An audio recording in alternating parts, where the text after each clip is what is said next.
So Gina and I had the privilege of sitting in a very interesting meeting this morning. The congressional Dems, all the Michigan congressional Dems, were either in Washington or in district this morning. They had a big Zoom call, invited some press, of which we were invited to, and they kind of laid out their plan for this shutdown. Yeah, I'm very proud of them. Let me start with that. And I'm the last person to say I'm proud of any elected official, but I have to say what I heard this morning were our congressional Dems committed to saving our health care, and they are holding the line. So I'm proud of them. I know we don't always agree with each and every one of them, but this was a unified front, and we rarely see that. And I left that press conference feeling like, okay, like our people got a plan. They're going to show up for us. Yeah, it was heartening, and it was also very sort of surprising to see really sort of the level of energy that they spoke with, because you got to remember, these people have been up for hours and hours. Right. These are They discussions. were up all night. Yeah, these are discussions that have been ongoing for the better part of 48 hours. And a lot of them still had the energy, still had the sort of power, the willpower to say, like, we will keep the government shut down. In no short words, more than one of the congressional Dems have said, we will keep the government shut down, particularly if the Affordable Care Act tax credits are not extended. That's sort of the big line in the No sand health here. care, no deal. No Yeah, deal. it's good to hear that they're like trying to do something, even if it came 6 months later than I think it should have back in March. But hey, do you think though that they're not going to just get blamed for shutting down the government? Because that's always the conversation. So we they have. like the Republicans are already trying to spin that, Right, right? exactly. But like, let's be realistic. The Republicans have both chambers and the White House. Yeah, they could. How do is anything. this anyone's fault but Donald Trump's and the MAGAs that fall in line under him? He literally told them to fuck off when they tried to negotiate. Yeah. Like verbatim, he said fuck off. Yeah, and also then put out an incredibly racist AI video of Hakeem Jeffries and Chuck Schumer. But I agree. I think it should have come a lot sooner. But I think the main thing here is that this is kind of the only bit of leverage right now that Yeah, they have, just yeah. because of the numbers. And it has to be used. And they have to do it now if they're going to fight for healthcare. Because at the end of the day, I mean, we're talking about one of the most devastating pieces of legislation for the common man, the common worker, that we have ever seen, definitely in our lifetimes. Yeah. So it's critical, and to hear all of them speak with such clarity and really not mince words about it. I mean, they could have spent the entire Zoom call going into every minute detail and, you Yeah. know, do kind of what liberals do, which is over-explain and talk over everybody's Get head. into the weeds. Yeah. They did not do that. They flat out said, we are not moving. We're not budging.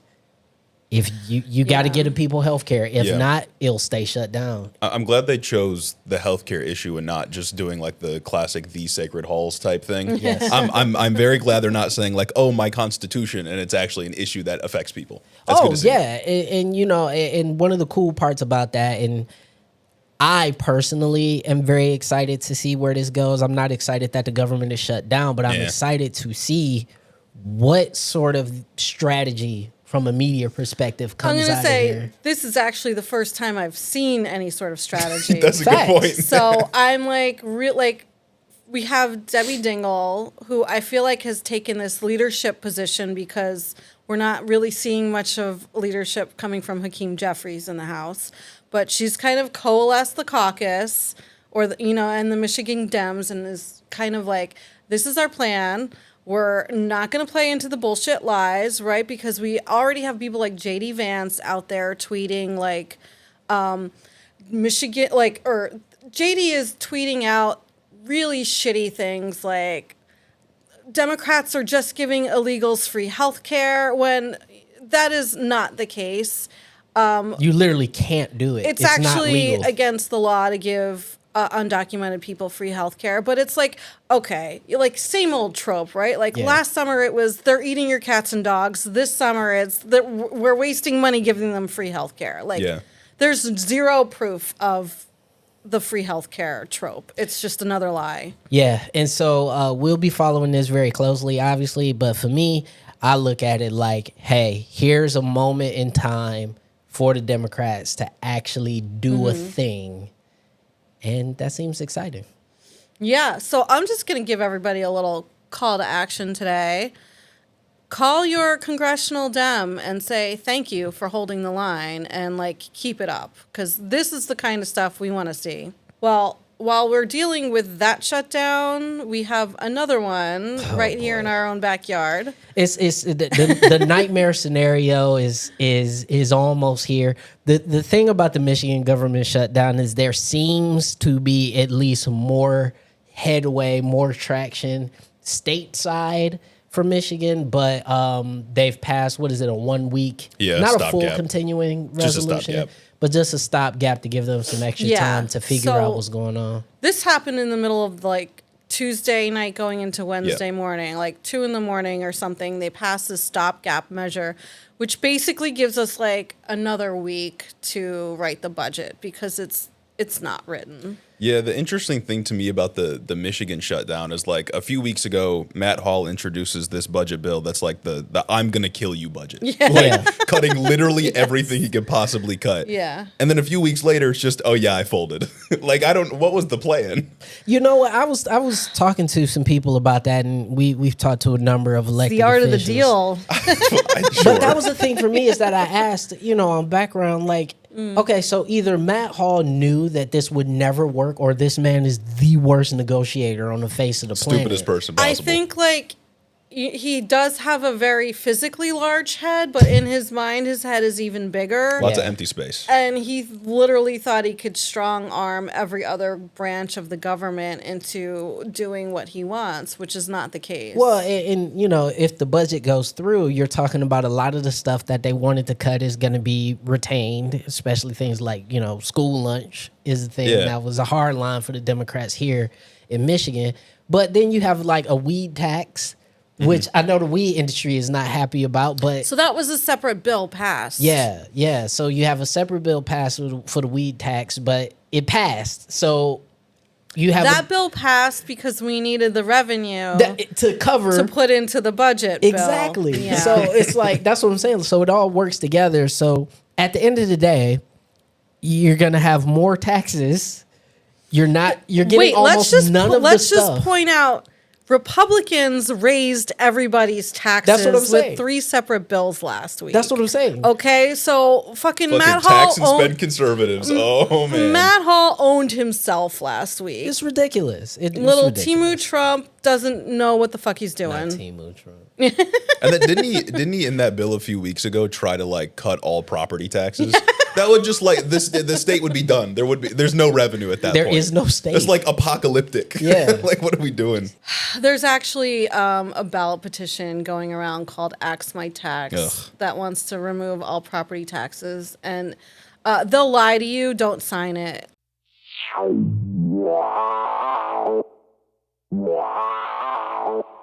Hey everybody, welcome to the Point of Disorder podcast. I know you're very used to hearing a voice that is very different from this one at the top of the show, but I will be hosting today, Norris Howard, and I am joined by the illustrious crew here. Starting to my left from head in office, Jeremy from Head in the Office. Glad to be on the show. yeah, and also one of our fearless leaders. I'm always here. It's Gina. Hey guys, Adrian and Julie are out this week, and Yeah. we miss them, and they'll be back very soon. Yeah, there's a plague going through the studio, so everybody's not feeling good. But we started the show talking a little bit about the budget stuff, but I gotta switch gears here because this is one of the funniest things I've read all week, and the fact that Mike Johnson's Grindr profile is being held hostage. Okay. And if you were not sure, I'm literally, talking about Speaker of the House, Mike Johnson, allegedly has a Grindr profile. Married man, I thought. Married man, staunch defender of the Bible. Evangelical Christian. Yeah. His app does not cover this. It only covers porn use. Oh. So this So Grinder. his son wouldn't have gotten notified Yep. that his father was on Grindr. What a shame. Yeah. Yeah. Well, I'm actually kind of glad for the kid. He didn't have to see that. Yeah, facts, hard facts. But so allegedly, there's this Twitter user who is saying Mike Johnson let the woman who just won the special election in New Mexico. She has not been sworn in yet. Yeah. Because she'll be the final vote to push for the Epstein files, and this Twitter user is saying, swear her in or I will release both your Grindr profile and the IP address associated with your Grindr profile prove it. to prove that I'm not lying. And also they go on to say, this is treason what you're doing, and also I'm that petty. Yes, I will release it. And I just sit back, and we've talked about it on this show where we hear about particularly like big Republican events, and then Grindr goes stupid and crashes. Same like, with Charlie Kirk's memorial. yeah. Well, that was disproven. It didn't crash it didn't? Grindr. There was Misinformation. actually It like didn't My crash. apologies. Grindr surged in like several states during Charlie Kirk's Yeah, it memorial. I don't know what surged. to make of that. Yeah, I'm not sure. I'm not sure. Listen, in times of grief, people see I condemn solace political in the violence. arms. Yeah, in the arms of others.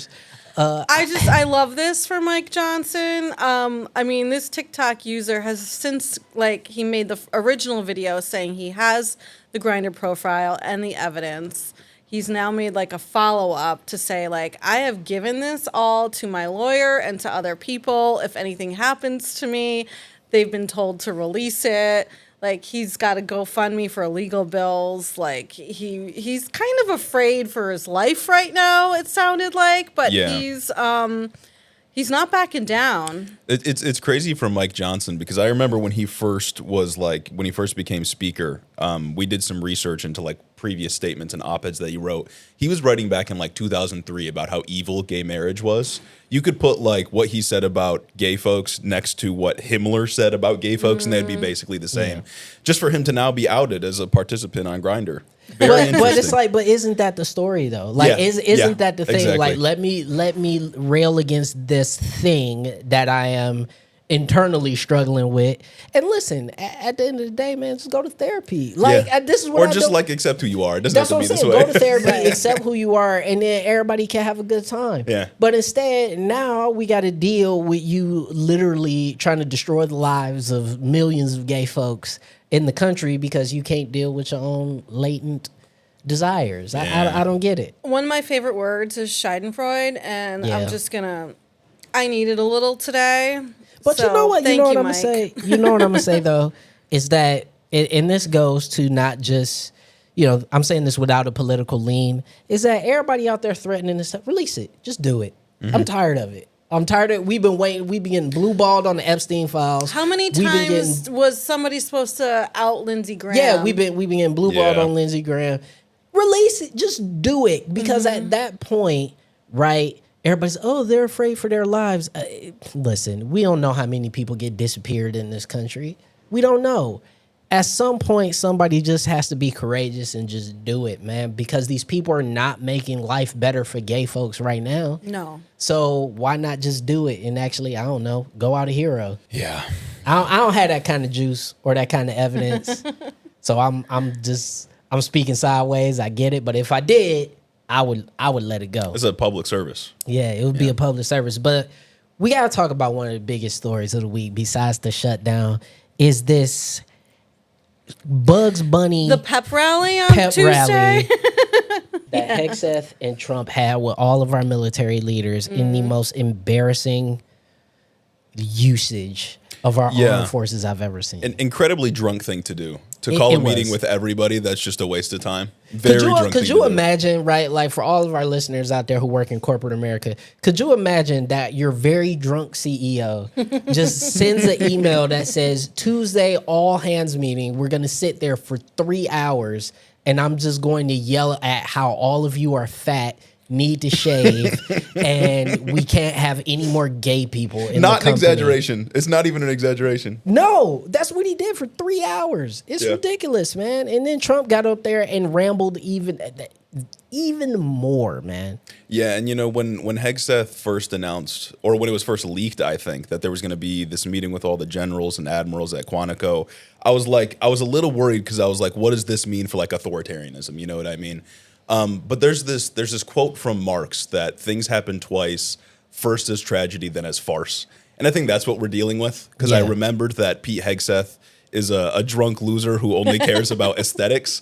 And there was nothing ever to be afraid of here. He just wants to impose, I don't know, that skin condition on the black generals by forcing them to shave every day. Yeah, he just That's all wants. it is. Yeah, he just wants everybody to have razor bumps and, Yeah. and keloids everywhere. But the thing is also here is that I think everybody was afraid that this would be like the swearing allegiance to Trump and not to the Constitution, right? Like that was the big fear for everybody. And instead, not only did it turn into, basically theater for Pete Hegseth, but also I think it kind of made me feel a little bit better about the armed forces, right? You did not see these guys hooting and hollering, talking, Yeah. let's do it. That room was silent multiple times. Yeah, Pete stopped for applause on a few occasions and was met with dead silence. And got nothing. Yeah. And it's like, again, if you're going to be head of the Department of Defense or War or whatever, you would know that they can't applaud you. Yeah. You would know that this is their training. It further goes into the fact that I think the only thing that will protect us in the long run is these people's incompetence. Is the fact that these people are actually really bad at their jobs. Yeah. Not even just bad at it. It's like they want to do the fascist thing, but they also want to have the weekends off. You know, they're not actually committed. The only person really committed to the bit is like Stephen Miller. And Stephen Miller's deputy, the chief of staff. Like he doesn't have any real power. Yeah. So, Trump got on stage, and I want to ask this question to y'all because obviously it's scary to have the president stand in front of all the generals and basically label half the country, more than half the country, as political opponents, enemies of the state, so on and so forth. Which, by the way, generals vote too. So I'm pretty sure there's people in there who did not vote for him that are in that room. Does that make you more afraid that this guy is continuing to label like the left as terrorists, as enemies of the state, and so on? Yeah, I mean, he's certainly not the president who's going to bring the country together. He's saying things like, we want war because we want no wars. Then he's saying we're going to train the military on our own people in our own cities. No, thank you. I Yeah. mean, the generals and admirals and men sitting in front of him, they don't want war, right? They don't want loss of life. They do everything they can through diplomacy and other maneuvers so that it doesn't come to war. And these fucking fools don't understand that. Oh, and Pete Hegseth actually warned against trying to have an unblemished record. There was some quote saying like we need to stop having risk aversion or something like that. Like you need to commit war crimes. He basically was saying we need to stop having woke rules of engagement. Yeah. Which essentially he's saying like violate the Geneva Convention at any moment. Like it was such an unhinged, irresponsible, and ridiculous event that I think ultimately we'll look back on it and go, how did we even allow that to happen? Like in what world should that ever occur? And I think the thing for me as somebody who has veterans in their family, at no point did these people talk about how much they're going to support veterans after they leave the force. They were like, oh, you're all going to get a raise, which we know how many times they've said stuff like that and it's never happened.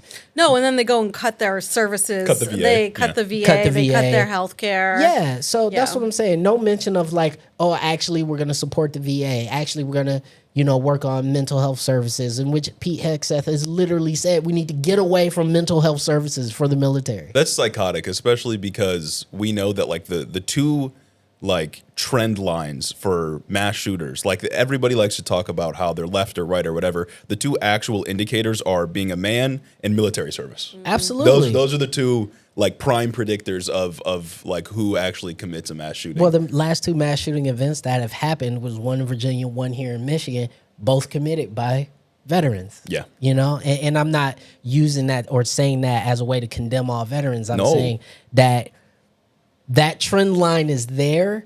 And the more we cut services for our veterans, the more likely we make these events Yeah. possible of happening because people are struggling. Yeah, and it's specifically because of the kind of culture that Hegseth wants to promote, right? Yeah. Like, we don't need mental health services. Talking about your feelings is weakness. Go We're commit war crimes. Go commit war crimes that will traumatize you into hurting people here at home. Yeah, it's bad. It's bad. So, you know, one thing I also want to talk about, which is very near and dear to my heart, which is steak.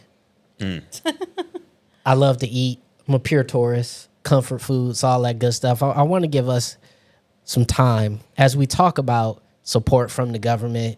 Beef is at an almost all-time high, y'all. Oh my God, dude. The farmers are struggling. Soybeans going crazy. I want to ask the room, what can you not do anymore in this economy now that you wish you could still do? It's not even something I can't do. It's just I lament every time I have to buy a bag of coffee. I'm a big coffee drinker. I survive on 2 cups of coffee every day, and it is so fucking expensive now. Yeah, coffee is a big thing for me, and I am really sad because I used to be a latte man, and I can't do my lattes no more because, you know, and that sounds like a very millennial, you know, avocado toast thing to be worried about. No, but I love a This is latte. America. But this is America, all right? And then actually the Secretary of Agriculture is talking about we need to onshore all of our food production. And I'm like, ma'am, we can't What? make avocados here. we can't make avocados. We can't make coffee literally in the No. United States. We can't do it. What are we talking about? Gina, what do you wish you could do more? I mean, I'm not going out to eat anymore because like prices have just gone through the roof, and I feel bad because there's some really great restaurants down here in Detroit Oh, yeah. that I really want to go visit, and it's just like, who has who has $100 to go out for one dinner? Like, it's crazy. You know, I go to Kroger and my money goes half as far as it used to. Yeah. So, and I've got 2 kids who are in that, like, we're growing a lot and eating a lot stage. So Yeah. it's like, You know, and that's no a more good- Gatorade for you.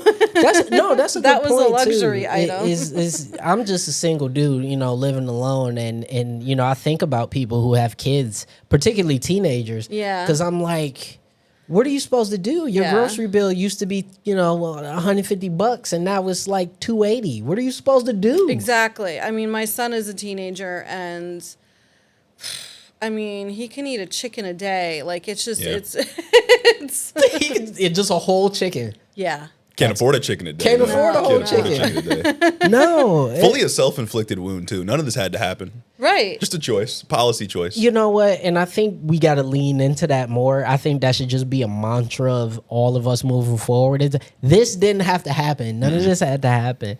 And speaking of a thing that didn't have to happen, that is about to just make everything way worse, TikTok is being sold. Here we are, y'all. I know some of y'all out there really love TikTok, but I think the whole feeling about it is about to get very different. A group of billionaires are about to buy it. The fact that he left the UN and then had a press conference where he tells everybody the way we're going to win this war is on TikTok. That's Netanyahu you're talking about, Yes. right? Yeah, Benjamin Netanyahu had a speech at the UN and said, we got to fight the war on TikTok. Yes. That's how they're going to win it, through propaganda. Now, everybody's got their own influencers. This is not a new thing that we're just finding out about. We know Putin did it.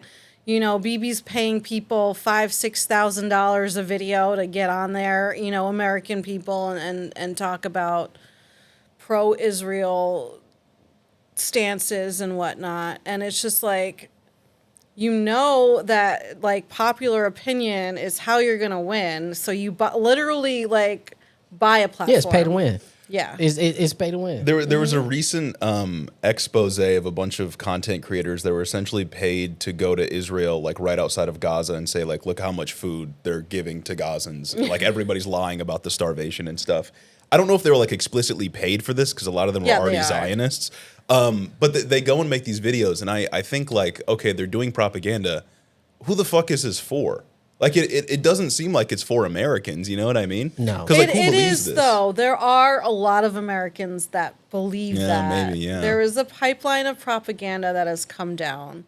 And it'll get worse if they own TikTok in part. Yeah. It's gonna get worse. But I Yeah. think, I kind of, Gina, I kind of lean with Jeremy here, which is the vast majority of the country, even if they agree that like Israel's a thing and they want it to exist and they were right to go into Gaza, they don't want us to keep sending weapons to Yeah. Gaza. They don't want a war, genocide to keep happening. They don't want that. So I think as TikTok firmly gets put into the hand of Western billionaires, prepare for this stuff to get way worse. I mean, we talked about Netanyahu. Allegedly, the war is over now because there was a peace deal earlier, or was that late last week, early this week, Yeah. where they came out and said we got a 21-point plan, of which Trump will now be in charge of the entire redevelopment of Gaza, and Trump him and and Tony Tony Blair. Fucking Tony Blair, Jesus Christ. It's just like the plan is just ethnic cleansing. Yeah. That's the plan. Like, anyway. Look, as an Armenian whose genocide wasn't recognized Yeah. at the time it was perpetrated, I can say now history didn't look back on that kindly, and it's not going to look back on this kindly either. No, it is not. It is not. And, I want us to close out on something a little bit lighter today. Jeremy, you did some deep research for Oh my us God. here on the team. Yeah. And you took it upon yourself. Jeremy had his own little head in the office book club with That's right. Gage, Yep, they had and a book he club. read Kamala's book. So tell us what you thought. Yeah, we were the Sin Eaters. We decided that we would purchase the book and read it fully in the matter of a few days. The book is, I don't know. I went in with expectations that I think were never going to be met, because what I wanted was the book to be a reflection on how she thought the campaign went and what she did wrong. And there's some of that, but a lot of it is just on this day, this I got happened. screwed, And basically. a lot of it's I got screwed, and a lot of it's like, look at how Trump is violating decorum. Or there was this one part where I'm sure you guys remember back during the campaign where JD Vance like walked up to her plane on the tarmac Yeah. and said, "Why aren't you doing any interviews?" That moment is covered in the book, and her criticism is essentially like, "This is unprecedented. Like, you're breaking the rules."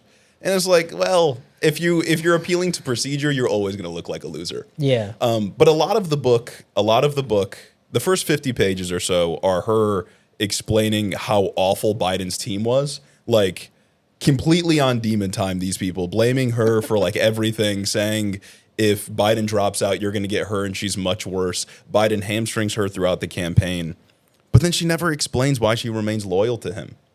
And I get, like, it would have been hard for a VP to separate herself from a current president, the incumbent president, without explaining, like, why are you still here then? But it was what the race called for because people hated Biden so much. Yeah. And she recognizes that in the book. So I think a lot of it is sort of surface level analysis to the point where it's like, this interview was bad just because I said a few words wrong. A lot of it is blaming Biden, which I think is necessary. But it doesn't get into the issues in a way that I think absolves her of any of the mistakes from the campaign. What was like the most interesting anecdote you read in there? There was two of them, and they're both about Biden.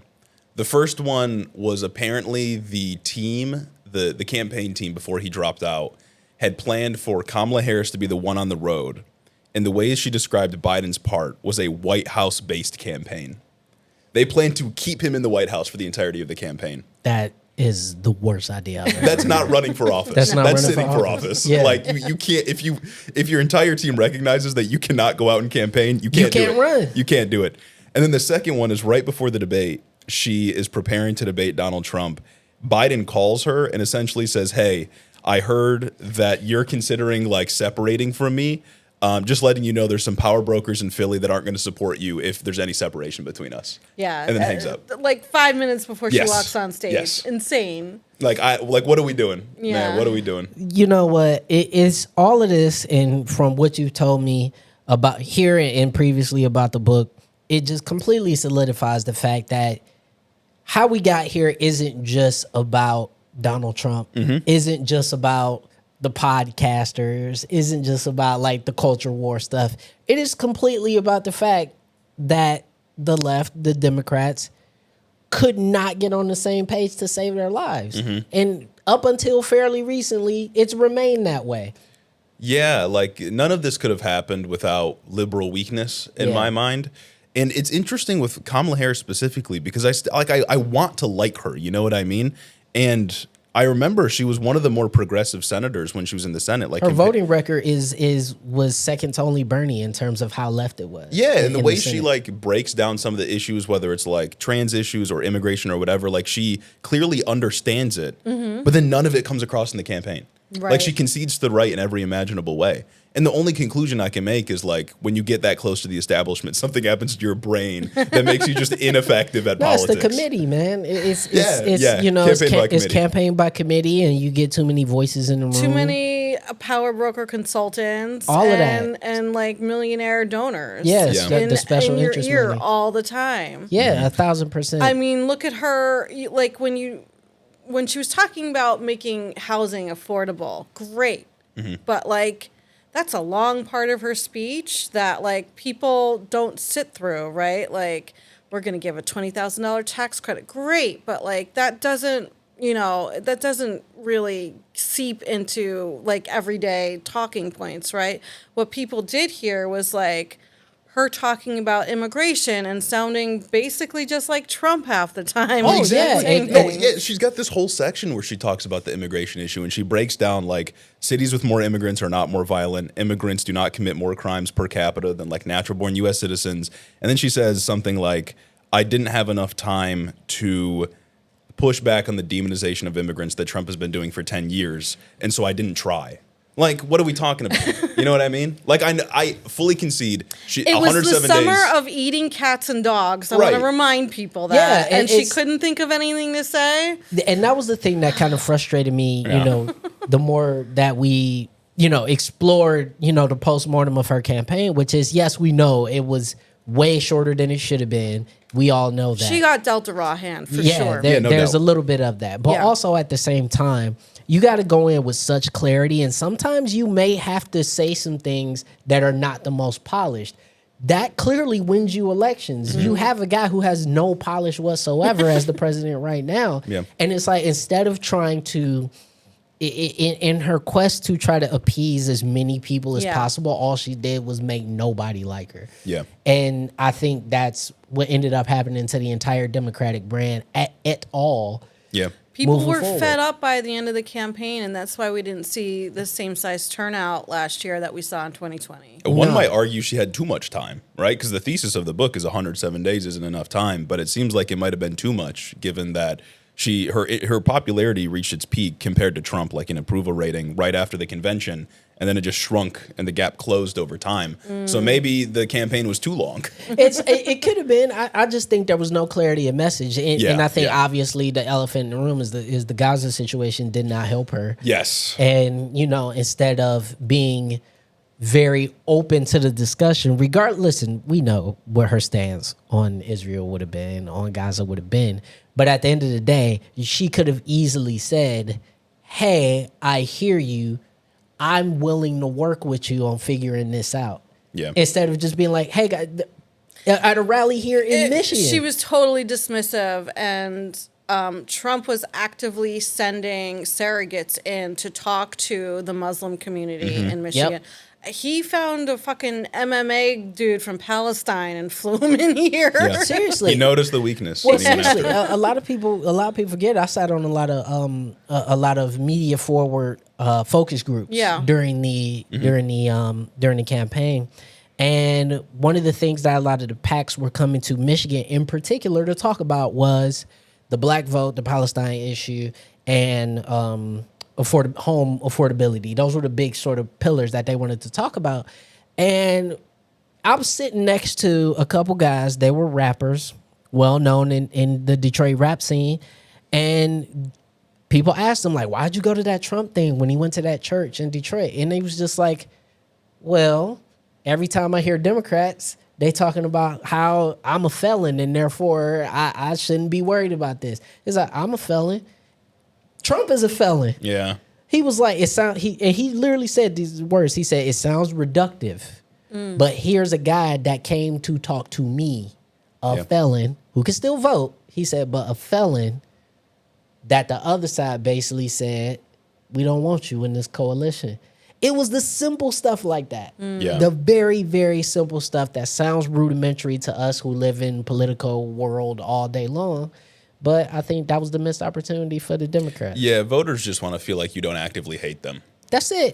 And for a lot of constituencies, like the ship has sailed when it comes to Trump. Like a lot of people know Trump does not like voters of color, right? Yeah. But when those groups of people are supposed to be the Democratic base, and it feels like a candidate like Harris or even Biden just don't give a fuck about you and won't even give airtime to your concerns, then like, yeah, they're just gonna not show up to vote.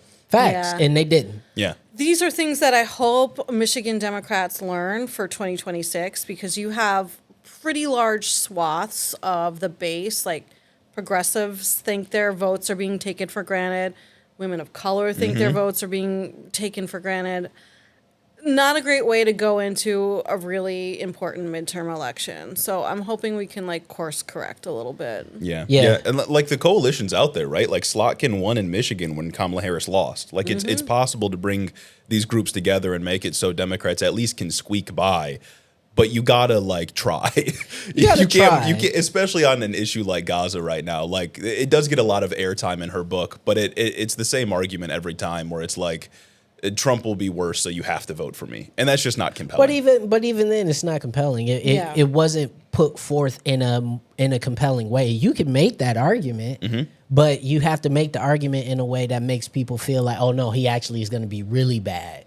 At least we can work with this lady. So, well, I think the argument's true. Like Trump is like objectively worse on the issue of Gaza, but the problem is like that doesn't convince anybody. To It vote. doesn't. It doesn't. It's wholly cynical. And when you were the incumbent vice president and everything popped off under Yes. your watch, Yes. it was hard to take that stance. But anyway, we're gonna go around the room. Any closing thoughts for everybody? Well, before we do that, I just want to talk about the 2026 midterms for a second. Let's get it. Because Gaza is going to play a huge role, I believe, in the Senate election. Yes. Would you guys agree? I think so. I would say Yeah. so. Yes. And we've got 3 candidates that kind of cover the spectrum. Yeah. And their fundraising numbers just came in. Oh, now this is the stuff we like. Who is making the money, Gina? Abdul El Said raised the most this time around. Now it's Mallory's right on his tail. Haley did not release her numbers, so they're probably not as good as Abdul's. Okay. Okay. You know what? I'll say this about what I've seen so far from Abdul's campaign. Number one, he's the only one I'm seeing on social constantly. He's all over the place. He's all dude. over the place. I've seen a few videos from Mallory, and I think they're actually very well produced videos. Yeah. But Abdul is putting out very personable, very sort of easy to understand I liked videos. the one where he was eating the pepper. Did you guys see Yeah. that one? Yeah. Yeah, he's putting out stuff that's very just straightforward, And man. then, okay, so there was another video. One of the MAGAs, I got to pull this up. So it was this guy who's running for attorney general in Michigan. He's a Republican. Made an AI video of Abdul like burning something Yeah. like with fire, but like it's illegal to make AI campaign videos and not label it in the state of Michigan. So we have a guy running to be attorney general breaking the law on his like campaign Twitter. Anyway, Abdul made Beyond his parody. own video like let's bring the fire. Like it was good. Like I feel like he gets it. Well, and I think what he's been able to do so far is, as I said, that Kamala didn't do, which is clarity of message. Yep. Everywhere you go, the guy says, Medicaid for all, Yeah. Medicaid for all, Medicaid for all. He leads with that. That is his leading thing. Here's all the problems that will be solved in our society if everybody could just have health care. I wish Democrats would embrace this as Yeah. a platform cornerstone going into 2026, because I feel like if they all run on I'm going to give you free health care, and we're going to raise your wages. That's what we're going to do. Oh my God. there you go. Slam dunk is right Slam there. dunk. Who is gonna vote for? No, I don't want to go to the hospital.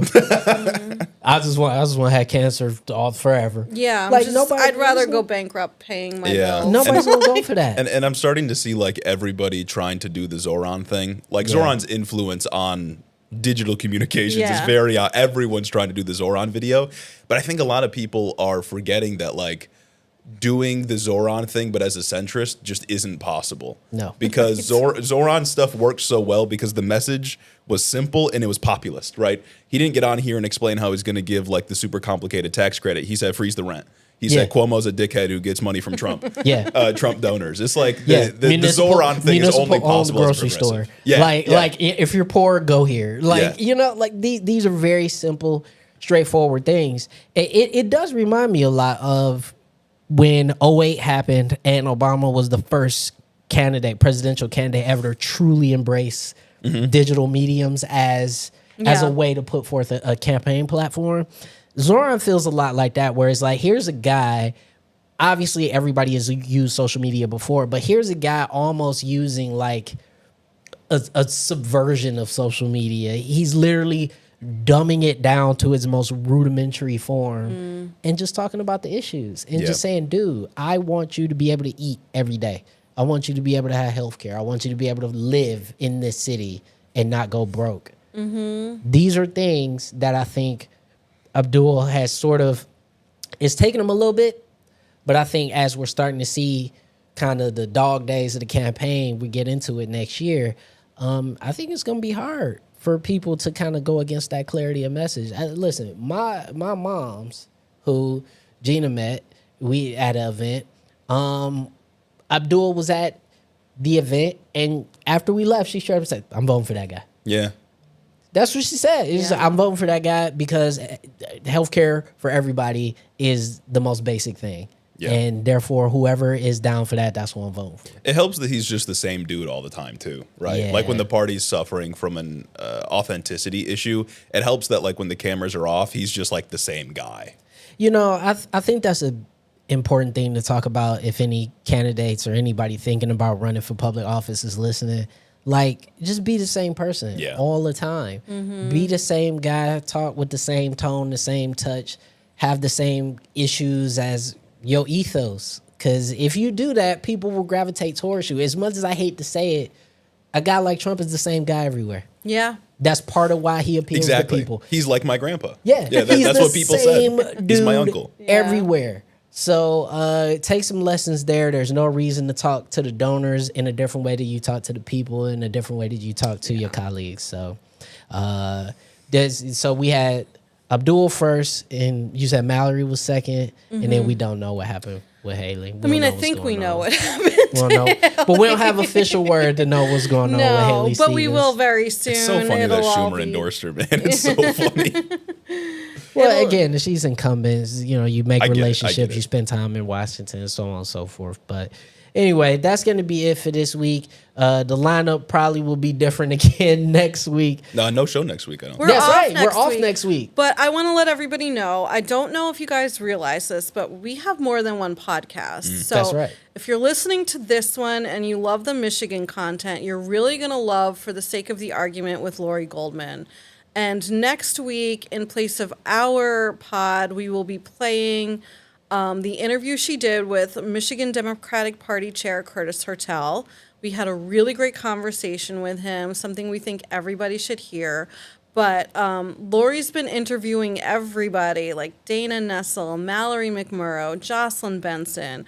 So if you want to hear these people, she had Abdul on. She had a bunch of state reps. I mean, Lori's on a roll, She's so been you got cooking. to check Puts the out her work in. podcast. Yeah, for It's sure. all the inside information and fun little tea and factoids that you're not getting anywhere else except for this podcast. So That's right. And speaking of this podcast, you can find us Point of Disorder on all the social media. So make sure that you all follow that and subscribe to all of your podcast providers where you can find episodes of this podcast and more. And also Jeremy, tell them where they can find Head in the Office. Head in the Office on all platforms. We're on Apple, Spotify, all the podcasting stuff.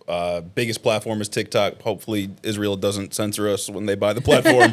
But yeah, You guys Head in the are so Office screwed. everywhere. Yeah, no, it it's ain't bad. looking good for y'all. But with that said, for everybody here, on Quick Point of shout out to Disorder- Julie, Pat, and Trace. Good day. Yeah, absolutely. And the Bears are eating. I think it's finished. Have I they think- hibernated? Who's the fat bear? We're gonna look up who's the fat bear because Julie asked We us to told make Julie sure we would do this. who's the fattest The bear. fat bear. His name is Chunk, and he won. Well, that makes Sounds sense. about right. That's fair. Was that a retroactive naming? I thought they all had numbers. But anyway, fattest bear in Alaska, Chunk. See y'all later. All right. Was it see you next Tuesday? See you next Thursday. Thursday, yeah. But we'll see you in 2 Thursdays. There you go. Bye.